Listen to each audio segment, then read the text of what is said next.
4절 에스라가 여호와의 율법을 연구하여 준행하며 율례와 규례를 이스라엘에게 가르치기로 결심하였었다.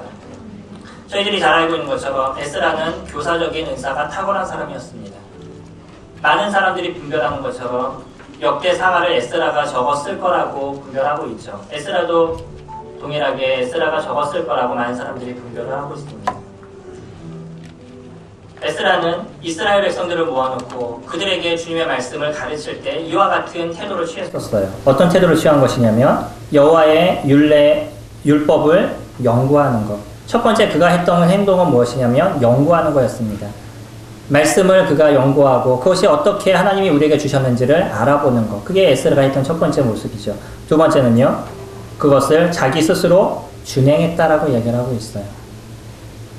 그 다음에 어떻게 했냐면 율례와 규례를 이스라엘에게 가르치기로 결심하였느라. 이게 교사가 가져야 될 기본적인 소임이라고 생각이 됩니다. 교사는 그런 모습인 거예요. 말씀을 그냥 아는 대로 얘기하는 것이 아니라 하나님이 우리에게 주신 말씀이 무엇인지를 자기가 성경을 통해서 충분히 묵상하고 알고 연구하는 것들. 그리고 연구하는 것으로 끝나는 것이 아니라 그것을 자기의 삶에 준행하는 겁니다. 많은 사람들이 가르칠 줄은 알지만 그것이 자기 삶과 연결시키는 데는 큰 문제를 가지고 있어요. 저도 그런 경우가 많이 있는데 저희 아이들을 보면 제가 아이가 3명 키우고 있습니다. 3명 키우고 있는데 아이들한테 야 너희들은 어째서 이러냐 아빠는 예전에 그러지 않았는데 라고 얘기는 하지만 사실 옛날에 생각해보면 저도 그런 모습이 많이 있었죠. 너는 왜 그렇게 공부를 못하냐 아빠는 옛날에 안 그랬는데 뭐 말은 그렇게 하는데 아빠도 옛날에 공부 상당히 못했었죠. 근데 나는 그러지 않으면서 내가 알고 있는 현재 생각을 갖고 아이들한테 얘기를 하고 있다는 거예요. 왜냐면 저도 살아보니까 공부가 얼마나 중요한지를 아이들이 알게 되는 거죠. 뭐 잘 먹고 잘 살아라 이런 게 아니고요. 그 아이가 커서 나중에 주님의 일을 이루고 또 주님이 그를 쓰임을 받게 하기 위해선 어릴 때 그들이 해야 될 일 중에 하나는 공부를 하는 일이기 때문에 그래서 주님이 어떻게 쓰실지는 알지 못하지만 그때 준비를 하지 않으면 나중에 그 아이가 주님을 섬기고 싶은 그런 어떤 심령이 있어도 한계를 느낄 수 있는 그런 부분들이 충분히 있기 때문에 그 아이에게 공부를 하라고 이야기를 합니다. 그것을 제가 아니까 어떤 면에 있어서는 저도 예전에 그렇게 공부를 하지 않았던 것이 마음 가운데 큰 짐으로 남아있다 보니까 저희 아이들한테 그 아이는 그러지 않았으면 좋겠는 거예요. 그래서 아이들한테 열심히 공부하라고 그렇게 얘기하지만 저도 뒤돌아보면 그 시절에 참 많이 놀았다라는 생각이 가져요. 그런 것처럼 저희가 주일학생 아이들에게도 이렇게 살아야 된다, 너희들은 이래야 된다라고 얘기는 하지만 그러나 내 삶에 그것이 준행이 되지 않으면 아이들이 그것을 받아들이는데 어려움이 될 수 있다는 거예요. 왜냐하면 교사의 행동과 실질적으로 얘기하는 행동이 다를 수도 있다는 거죠. 그래서 에스라를 보면 에스라가 얼마나 아름다운 가운데 그가 일을 이루었는지를 저희들에게 보여주고 있는 겁니다. 교사가 받아야 될 아주 귀한 말씀 중에 하나가 이 말씀이라고 생각이 돼요. 말씀을 연구하고 그것을 자기 삶에 준행을 하고 그리고 나서 그것을 가르치는 것. 교회를 섬기면서 교회 목회를 이뤄가는 여러 가지 일들 중에 끊임없이 저에게도 도전이 되는 것은 이 말씀입니다. 주일날 성도님들에게 주님 저희들에게 이런 말씀을 주셨어요. 성도님들 이런 삶을 사셔야 됩니다. 저희가 주님을 이렇게 붙들어야 됩니다. 하고 교제를 드릴 때 제가 주중 가운데 준비한 말씀이 저에게 있어서 준비가 되어 있지 않으면 제가 그런 삶을 살지 않으면 제가 또 그렇게 준행해 나가지 않으면 교제를 하는 가운데도 마음 가운데 상당한 불편함이 저에게 존재하는 것을 이렇게 느끼게 돼요. 왜냐하면 아무리 좋은 것을 얘기해 준다 할지라도 나에게 걸러진 말씀이 아니기 때문에 때로는 허공을 날아다니는 말씀이 될 수도 있다는 겁니다. 그래서 교사는 특히 저희가 얘기하는 성경 교사는 주님의 말씀이 우리 안에서 역사하는 모습들, 내가 준행하는 모습들이 이루어져 나가야 된다는 겁니다. 보편적으로 해서 교사라고 얘기하면 그렇게 말씀을 연구하고 그것을 잘 가르치는 것, 그것이 교사가 해야 될 일이죠. 그러나 주일학교 교사는 조금 다른 부분도 있습니다. 어떤 면에서 주일학교 교사라고 얘기한다 그러면, 그래서 주일학교 선생님이라고 얘기한다면 학교에서 얘기하는 선생님과 비슷한 면을 가지고 있다라고 생각이 돼요. 학교에 있는 선생님들은요, 아이들에게 학문만을 가르쳐주는 것이 아니죠. 학교에 있는 선생님들은 몇 가지를 더 가르쳐줍니다. 그게 뭐냐면 아이들에게 첫 번째 학업을 가르쳐주고요. 두 번째 아이들의 인성을 가르쳐줘요. 그리고 그 아이들의 미래를 위해서 미래를 준비시키는 일들을 학교 선생님들이 이루고 있습니다. 근데 주일학교 교사라 그러면 주일학교 교사가 성경을 잘 알아서 그것을 잘 연구하고 잘 가르쳐주는 것, 그것도 포함이 되지만, 그러나 그것만이 있는 것이 아니라 아이들에게 인성을 가르쳐줘야 되는 것이고 그 아이들의 미래를 준비시켜줘야 된다는 거예요. 그것이 주일학교 교사의 모습이죠. 그래서 어떤 면에선 성경에서 얘기하는 교사와는 조금 다르게, 그래서 성경을 그렇게 깊게 볼 수 있는 부분이 없다 할지라도 이 세 가지 부분을 잘 만들어 가야 되는 것이 교사가 해야 될 일 중에 하나인 거죠. 자, 요즘 학교에서 아마 여기 학교 선생님이 초등학교 선생님이나 중학교 선생님이 계시는지도 모르겠는데, 요즘 학교에서 가르치는 것 중에 저희가 배웠던, 제가 학교를 다녔을 때 그때의 모습과는 좀 다른 것을 가르친다는 얘기를 들었습니다. 저희 막내가 지금 초등학교 5학년이에요. 저 좀 젊게 보이지 않나요? 웃으시는 거 보니까 별로 그렇게 공감이 안 되시는 것 같은데, 제 첫째 아이가 지금 고등학교 1학년이고요. 그리고 막내가 초등학교 5학년입니다.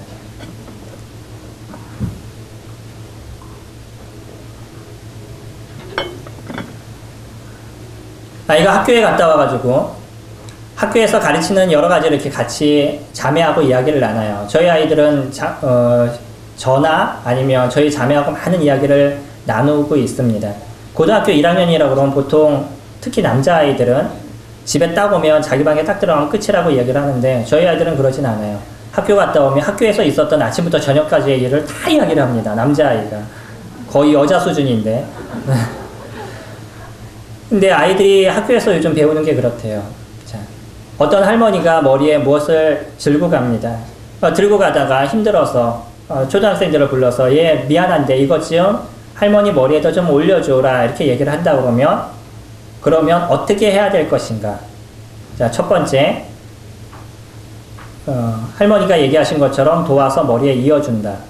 두 번째, 그냥 간다. 세 번째, 무시한다. 이렇게 된다 그러면 어떤 게 답일 것 같아요? 어떤 거죠? 머리에 이어준다가 우리가 아는 답이죠. 그렇죠. 저희들은 학교 때 그렇게 배웠습니다.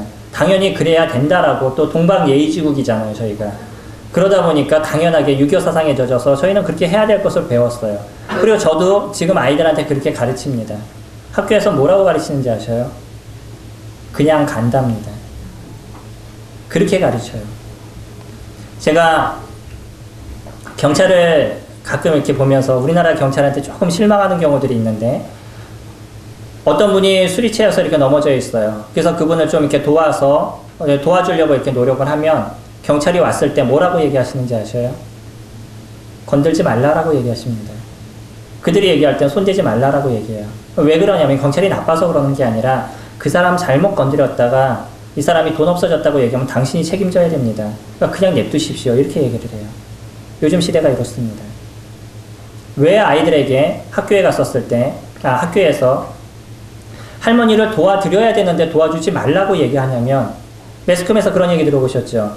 어떤 할머니가 아이들 유기해가지고 팔았다, 섬에다 팔거나 장기를 팔기도 하고요. 요즘 무서운 세상이에요. 그래서 할머니들이 그 조폭과 어떻게 연결이 되어 있어가지고 그런 아이들을 이렇게 불러다가 딱 유기해서 데려가는 이런 문제가 가끔씩 생겨나고 있습니다. 그러다 보니까 학교에서는 이제 아이들을 보호하기 위해서 어떻게 가르치냐면 도와주지 말아야 된다라고 가르쳐요. 도와주면 큰일 나는 것처럼 얘기합니다. 이런 시대에 저희들이 살고 있으니까 아이들에게 학교에서 가르칠 수 있는 인성이라는 것이 없는 거예요. 저희들이 알고 있는 도덕책들, 저희가 옛날에 도덕을 배울 때 어른들을 공경해야 되고 그분들을 도와드려야 되고 그분이 얘기하시는 걸 다 들어야 되고 이웃분들을 공경해야 되고 그들이 어려움이 있으면 가서 함께 해줘야 되고, 저희들은 그렇게 배웠어요. 근데 요즘은 그러지 못하는 시대가 되어버렸다는 겁니다. 그러나 학교에서 그것을 가르치지 않기 때문에 요즘 시대가 생겨나는 문제는 뭐냐면 점점 악해져 가고 있는 거예요. 아이들이 얼마나 악해졌는지 제가 아까 말씀을 드렸죠. 초등학교 5학년 여자아이들이에요. 도저히 감당이 되지 않는 마음 가운데 또 어떻게 해야 될지 모르는 그런 모습들을 보여왔습니다. 그것이 비단 그 아이들의 문제뿐만 아니라 아이들이 어릴 때 가정에서 배우지 못한 것을 학교에서 배워야 되는데 학교에서 그것을 가르치지 않다 보니까 아이들의 문제가 이상하게 되어가는 것이에요. 가끔 제가 어린이 캠프를 하면서 저희들은 학생들을 그렇게 많이 받지는 않습니다.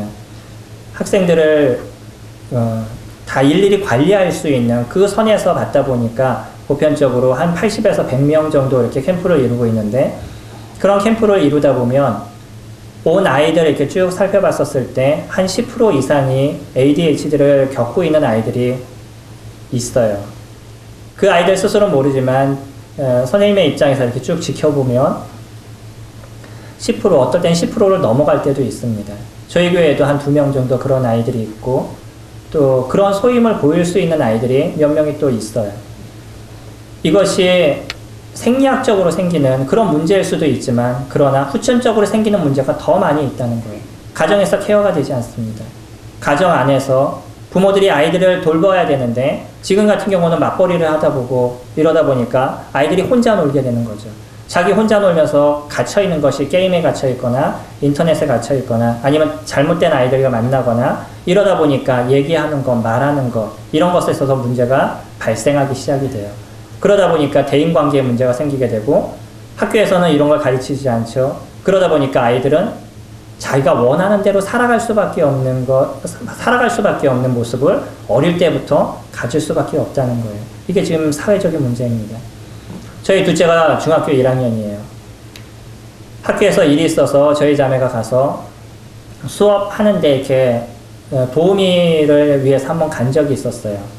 그래서 가서 이렇게 도와주고 있는데 선생님이 아이들을 모아놓는데 뭐라고 얘기하냐면 얘들아 좀 앉아줘라 이렇게 얘기를 해요. 제발 좀 앉아줘라 이렇게 얘기합니다. 선생님 얘기해도요 그냥 뛰어다녀요. 앉아달라고 얘기를 해도 소용없습니다. 그냥 이렇게 뛰어다녀요. 예, 그 학교가 뭐 좀 잘못된 학교냐? 아니에요. 일반적인 학교입니다. 근데 아이들이 그래요. 체벌할 수 없죠. 체벌이 아이들을 때리는 문제가 분명히 인권에 대한 잘못된 문제이지만 그러나 문제가 뭐냐면 학교에서 이제 선생님들이 아이들을 어떻게 붙잡는데 한계를 느끼고 있다는 거예요. 예전에 전국에 있는 초등학교와 중학교 그런 선생님들이 모여서 고등학교 선생님들이 모여서 잠시 교육에 대해서 얘기하는 시간들을 가졌다는 얘기를 들었습니다. 그때 그분들이 모여서 얘기했던 것 그리스도인들이 같이 모여서 얘기했던 것이 뭐냐면 한탄하면서 얘기하신 게 그거예요. 이제는 아이들한테 인성을 가르칠 수가 없습니다. 라고 얘기하는 것이 그분들이 같이 모여서 하는 그런 것입니다. 가정은요. 잘 되어가는 가정이 있지만 못 되어가는 가정이 더 많다는 거예요. 부모들이 맞벌이를 해야 되잖아요. 그럼 아이들은 방치될 수밖에 없죠. 이런 시대가 지금 저희 가운데 놓여져 있기 때문에 이런 많은 문제들이 결국은 사회적인 문제로 드러나게 되는데 이것을 막을 수 있는 건 어디냐면 결국 교회밖에 없다는 겁니다. 그래서 교회에서 인성을 가르치지 않고 교회에서 아이들한테 옳은 길을 가르쳐주지 않으면 아이들은요 잘못된 길로 빠져갈 수밖에 없다는 거예요. 그래서 주일학교 선생님들이 할 수 있는 일이 이 세 가지의 문제죠. 첫 번째, 성경을 가르치는 일들. 그래서 저희들은 아이들에게 예수 그리스도의 그 은혜와 그분이 흘리신 피의 공로 또 아버지 하나님께서 우리 가운데 베푸신 이 아름다운 경륜이 무엇인지 아이들한테 가르쳐주고요. 그 아이들이 예수 그리스도를 마음의 구주로 영접함을 통해서 주님의 나라의 소망을 가질 수 있는 하나님 나라에 가는 어떤 기쁨 이런 게 아니라 하나님과 함께 할 수 있는 기쁨을 저희들이 알려주는 거죠. 복음이 저희들에게 상당히 중요한 겁니다. 근데 복음을 저희가 처음에 얘기하다 보면 그 사람의 마음을 사기 위해서 하는 얘기가 천국에 가야지요. 지옥에 가시면 안 되지요. 이런 얘기부터 저희가 시작이 됩니다. 맞습니다. 그러나 더 중요한 건 뭐냐면 복음은 저희가 천국에 가기 위해서 듣는 게 복음이 아니에요. 복음이라는 건 우리가 하나님과 함께 하는 것이 복음인 겁니다. 그래서 그 어린아이가 지옥에 가지 않기 위해서 주님을 믿는 것이 아니라 그 크신 하나님, 그분과 내가 함께하는 삶, 그게 무엇인지 하나님의 나라에 그냥 가는 게 아니라 하나님과 함께하는 곳에 가는 것이 그게 어떤 은혜인지 그것을 알아가는 것이, 그것을 아는 것이 구원인 거죠. 그것이 복음인 것입니다. 아이들이 그것을 알았었을 때 그냥 좋은 곳에 간다, 그래서 거기 뭐 금이 있는 곳이고 은이 있는 곳이고 뭐 황금이 깔려 있는 곳이라서 그곳에서 뭐 내가 평생 놀 수 있고 영원히 놀 수 있다. 어떤 이런 게 아니라 하나님이 만드신 그 아름다운 동산에서 하나님과 함께 할 수 있는 그런 인생을 살아간다는 거. 영원히 그 길을 내가 같이 간다는 거. 그 기쁨을 누릴 수 있도록 그것을 알려주는 것이 그것이 복음인 거죠. 그렇게 저희가 주님을 만나게 되면 이 땅에 있는 동안에 주님을 놓칠 수가 없습니다. 왜냐하면 저희가 하나님을 만나러 가는 것인데 주님을 믿는 그 순간부터 저희가 성령이 우리 가운데 계심으로 인해서 성령과 함께하는, 다시 얘기하면 성령 하나님과 함께하는 인생을 저희들이 살아가기 때문에 그 기쁨 속에서 저희가 있는데 하나님을 놓칠 수가 없는 거죠. 때로는 마음에 어려움이 있고 환경적인 문제가 생길 수는 있지만 그거로 인해서 우리 안에 있는 주님을 놓친다. 그렇기 때문에 난 주님을 떠나야 되겠다. 이런 소리를 저희가 할 수가 없다는 겁니다. 구원은 그런 것이에요. 그래서 바른 복음이 그들에게 전해지고 바른 복음을 그들이 받아들이게 되면 그때부터 시작된 인생의 변화가 분명히 일어날 수밖에 없다는 거죠. 전 아이들한테 그런 표현 잘 씁니다. 사과나무에는 사과가 열리죠. 배나무에는 배가 열립니다. 그리스도인들은요. 그리스도인에 맞는 열매가 맺혀지게 되어져 있다는 거예요.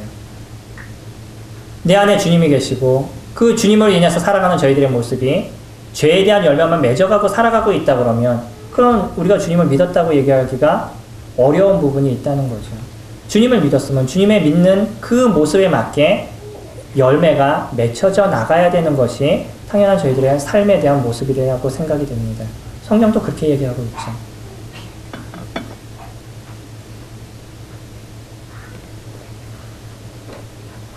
그리고 두 번째는 이제 아까 말씀드린 인성에 대한 부분입니다.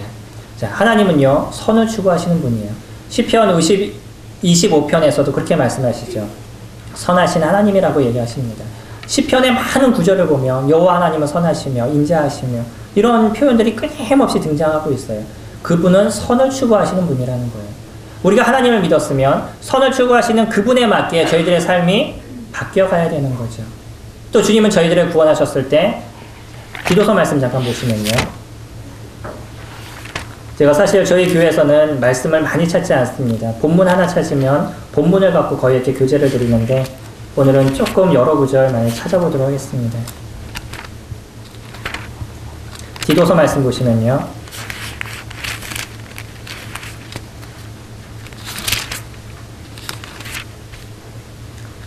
기도서 2장 14절에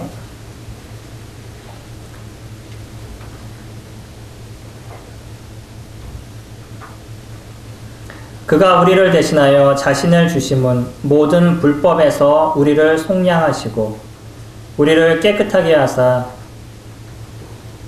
선한 일을 열심히 하는 자기 백성이 되게 하려 하심이라. 성도님들 말씀을 보시면서 그런 거 찾아보셨는지 모르겠습니다. 저희들을 구원하신 목적에 대해서 쭉 얘기하실 때 여러 목적이 있죠. 제일 먼저 중요한 건 우리는 하나님의 영광을 위해서 구원을 받은 거죠. 그 모습 이후에 여러 가지 또 구원의 목적에 대해서 얘기하시는데 선을 위해서 구원을 받았다라는 표현이 상당히 많이 성경경에 등장하고 있습니다. 저희들이 구원을 받은 것이 지옥에서부터 건진받아서 하나님 나라에 가는 것, 그것만이 아니라는 거예요. 우리가 구원을 받은 목적이 있습니다. 그게 뭐냐면 선한 일에 열심인 친백성, 자기의 백성이 되게 하기 위하심이라는 거예요. 주님을 믿은 저희들이 이제 그리스도인의 영광을 드러내는 삶을 사는데 그 영광을 드러내는 것이 어떤 거냐면 뭐 기적을 우리가 나타내고 이적을 나타내고 병을 고치고 뭐 방언을 하고 뭐 이런 걸 갖고 주님께서는 하나님의 영광을 우리에게 드러낸다 이런 표현 쓰지 않으신다는 거예요. 무엇을 얘기하시냐면 하나님의 그 속성에 맞는 모습이 우리 가운데 나타나는 것, 그것을 하나님이 우리에게 원하시는 삶이라고 이야기하십니다. 그렇기 때문에 추구하시는 게 뭐냐면 선이라는 거예요. 하나님은 거짓이 없으시고 또 선한 분이십니다. 그러니까 우리가 그런 삶을 살아가야 되는 것이죠. 구원의 모습은 그렇기 때문에 믿는 그리스도인들이 주님을 딱 믿고 났었을 때 뭔가 새로운 모습을 계속 이렇게 변해간다는 것을 저희가 느끼게 되죠. 옛날에 어떤 분은 조폭이었었어요. 그 아시나요? 목회하시는 분들 중에서도 조폭이 몇 명 계신 거? 한 분이요. 여담을 좀만 말씀드리면 한 분이 예, 운전을 이렇게 막 하고 가다가 주님을 믿는 분입니다. 지금 목회하시는 분인데 차를 이렇게 막 몰고 가다가 예, 옆에 있는 차하고 딱 부딪힐 뻔했어요. 형제님들 다 그러시죠. 제일 우리가 그리스도인이라서 참기 힘든 게 뭐냐면 운전대를 잡았을 때잖아요. 딱 잡고 가는데 부딪힐 뻔했었어요. 화가 확 났습니다. 창문을 딱 열고 막 욕을 했어요. 그리고 나서 주머니에서 딱 해서 담배를 한 대 딱 폈습니다. 이상해서 뒤로 이렇게 쭉 돌아봤는데 뒤에 성도님들이 다 타고 계신 거예요. 봉고차였는데. 옛날의 습성이 이게 아직 안 변해가지고 주님을 믿은 이유인데도 이게 해결이 되지 않았던 거죠. 그래서 화가 딱 났을 때 내가 성도님들을 모시고 어디 가고 있었던 걸 다 잊어먹은 거예요. 그런 분들이 변하고 변해서 나중에 주님을 전하는 그런 목회 일을 이루시고 계신다는 거죠. 저희 아버님도 술은 많이 안 드셨는데 네, 담배를 많이 태우셨습니다. 제가 어렸을 때 초등학교 1학년 때하고 7살 이럴 때 담배 심부름 청자라고 제가 기억이 되는데 예, 담배 심부름 이렇게 좀 다녔던 것이 기억이 됩니다. 하루에 2갑씩 이렇게 태우셨어요. 그런 분이 주님을 믿었어요. 이 담배가 딱 끊어지나요? 혹시 담배 태우신 분 계세요? 예, 딱 끊어지나요? 또 계셔도 말씀 못 하시죠 지금. 예. 이게 해결이 안 되시는 거예요. 그러다 보니까 어떻게 하시냐면 그때 비슷하게 주님을 믿으신 두 분이 계셨습니다. 두 분 다 꽂혀주셨어요. 교회 딱 들어가기 전에 골목에서 둘이서 만나서 담배 딱 태우시고 그리고 끊고 교회로 들어가셔요. 이런 시간을 좀 가지셨습니다. 저희 아버님 담배 끊기 위해서 고생 많이 하신 거 제가 알아요. 우리나라 말에 그런 말 있죠. 담배 끊는 사람하고는 동거래도 하지 말아라. 독하다는 거잖아요. 그 정도로 담배 끊기가 힘들다 이렇게 이야기합니다. 그런 모습을 갖고 있는 분들이 끊임없이 노력 가운데 그것을 끊어가요. 왜 담배 끊는 것이 이게 담배 피는 것이 죄인가요? 성경에서 담배 피는 게 죄라고 얘기하나요? 그러지 않잖아요. 근데 왜 우리나라는 죄로 여기죠? 어디는 담배를 피는 거 허용하는 사람도 있습니다. 저희들이 잘 아는 것처럼 스펄전은 꼴초로 알려져 있어요. 그럼 담배가 꼭 문제인가요? 우리나라에선 그렇다는 거예요. 우리나라의 문화에서는 담배를 피는 걸 보면 사람들이 저 사람 교회 다니는 사람인데 어떻게 담배를 피워? 이런 문화가 우리 가운데 있습니다. 그리고 또 더 중요한 건 뭐냐면 담배는 저희들의 몸을 해치는 것이죠. 하나님이 저희들의 육신도 잘 보존해야 될 것을 말씀하셨기 때문에 그래서 저희 몸이 건강해야 복음을 전하는데 더 많은 일들을 이룰 수 있죠. 그렇기 때문에 주님의 전인 몸을 함부로 할 수 없는 것입니다. 그래서 담배를 끊어야 되는 이유가 거기에 있는 거죠. 그런 어려운 부분들을 만들어가는 것도 뭐냐면 결국은 우리가 선한 일을 이루는 주님의 영광을 드러내는 삶을 살아야 되기 때문에 그런 담배라든지 아니면 갖고 있었던 옛날에 잘못된 습성들 이런 것을 버려가는 시간들을 저희들이 가져가잖아요.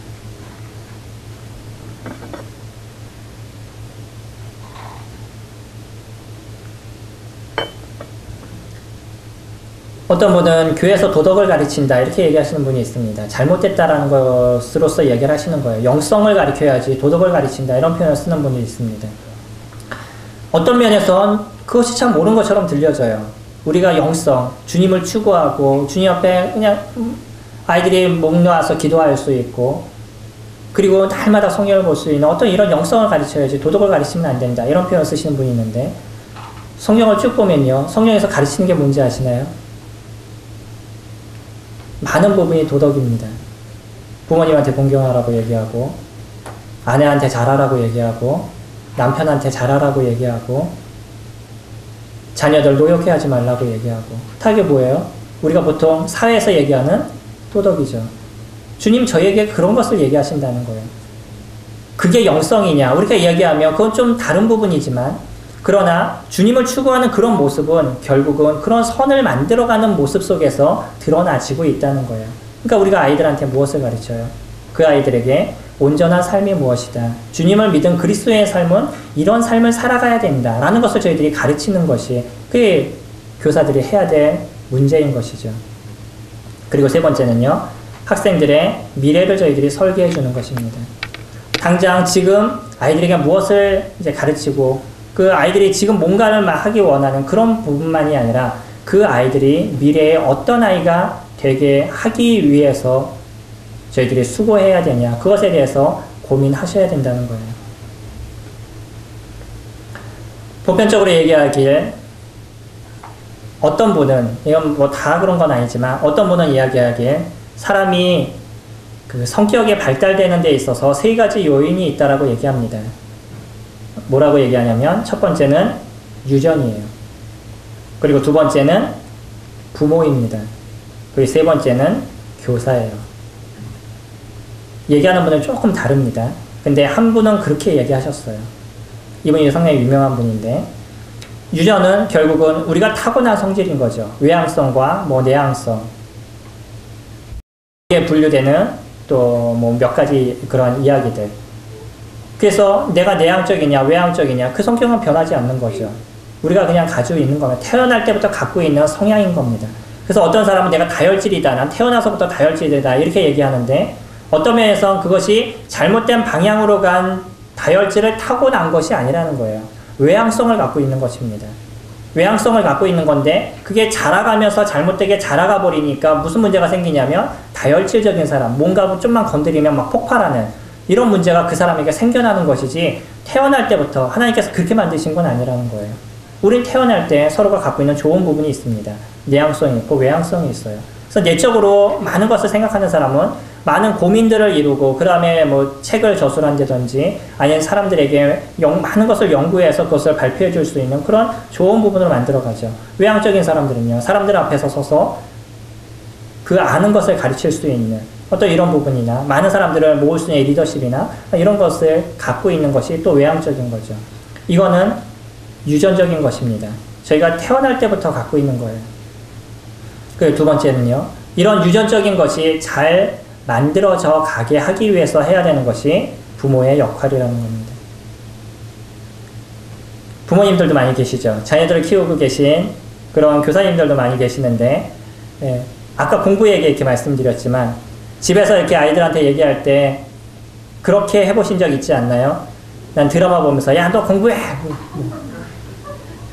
경험 다 있으시잖아요. 그쵸? 문제가 뭐냐면 부모는 드라마를 보고 있어요. 아이들을 보고 공부하라 그래요. 아이들이 공부하고 싶겠어요? 아이들한테 공부를 가르치기 위해선 부모가 해야 될 게 뭐예요? 옆에서 같이 책을 봐주셔야죠. 왜 자녀들이 학자가 되고요, 그러지 않는 분들이 비슷한 성향으로 가냐면 보고 배우고 느낀 대로 아이들은 생각하게 되어 있기 때문에 그렇습니다. 그래서 저희 교회 성도님들한테도 그런 얘기를 자주 드려요. 아이들 공부하기 원한다 그러면 부모님부터 집에서 공부하십시오. 제가 그런 표현 쓰거든요. 아이들한테 성경 읽기를 원한다 그러면 부모님부터 성경을 읽으십시오 라고 말씀을 드려요. 부모님은 성경을 보지 않아요. 드라마 봐요. 그래서 아이들 보고 너 왜 오늘 아침 큐티 했어? 본인도 안 하는데. 그럼 아이들이 하겠냐는 거예요. 집에 그래서 요즘 TV 없애는 그런 집이 많이 있죠. 저희 집도 저희 이제 어머님을 모시고 있기 때문에 어머님 방만 딱 TV를 갖춰놓고요. 아이들이 그 방에 못 들어가게 했어요. 그래서 TV를 없애니까 아이들이 할 일이 없죠. 그러니까 하는 일이 뭐예요? 그냥 책 꺼내서 책 읽고, 화장실 갈 때 그냥 책 하나 들고 들어가고. 그리고 제가 목회를 하다 보니까 집에서 이제 책을 읽는 시간들, 뭐 이런 시간들이 많으니까 그런 거에 대한 영향을 아이들이 고스란히 이렇게 받아가요. 결국 그 부모들은 그런 겁니다. 부모가 어떻게 생활하느냐에 따라서 아이들은 그것을 보고 배우고 느끼기 때문에 그대로 만들어져 가는 경우가 적지 않게 있습니다. 물론 이제 다른 경우도 있죠. 저도 저희 아버님이 상당히 조금 무서운 분이셨어요. 그래서 저는 어떤 생각을 가졌냐면 나중에 결혼하면 아이들한테 무섭게 하지 말아야지 라고 이렇게 반대적인 생각을 갖는 경우들도 있습니다. 그럼에도 불구하고요, 재밌는 게 뭐냐면 내가 그런 생각을 가져도 어떤 순간에 잘못된 모습이 딱 드러나면 저희 아버지가 저한테 했던 것처럼 아이들한테 쉽게 분을 확 표출하는 모습이 저에게 있다는 거예요. 언제나 그런 것에 대해서 조심스러워합니다. 그러지 않으려고. 왜 알코올 중독 가정에 있는 아이들이 나중에 알코올 중독자가 되냐면 술이 진절이 나기 싫어요. 그런 것 때문에 진짜 싫습니다. 그런데도 본인이 화가 나면 무엇을 찾게 되냐면 술을 찾게 되는 거예요. 그래서 그런 문제가 많이 발생하게 됩니다. 그러니까 부모 역할은 상당히 중요한 거예요. 아이들을 어떻게 케어하느냐에 따라서 아이들에게 내가 어떻게 다가가고 그 아이들의 감정을 어떻게 만져주느냐에 따라서 아이들은 그 생각이 변하게 되어져 있다는 거예요. 아이들이 변했어요라는 프로 가끔 보시죠. 그래서 우리 아이들도 저렇게 좀 변해야 되는데 이런 생각 가지실 때도 있으시죠. 재밌는 건 뭐냐면요. 아이들이 변했어요라는 프로그램의 제목이 잘못됐습니다. 우리 엄마가 변했어요가 정상이에요. 그래서 엄마가 변하면요. 아이가 변하게 되어 있어요. 그 프로그램 이렇게 잘 보시면요. 아이들한테 계속 얘기하지만 결국 누구를 가르치는지 아셔요? 엄마를 가르칩니다. 그래서 엄마의 생각이 변하면 아이가 변하게 되어 있어요. 그래서 교육이라는 것이 상당히 중요한 겁니다. 이 부모의 역할이 상당히 중요한 것이에요. 자, 세 번째로는 교사를 말씀드렸죠. 저희가 지금 교사에 대해서 얘기하고 있는데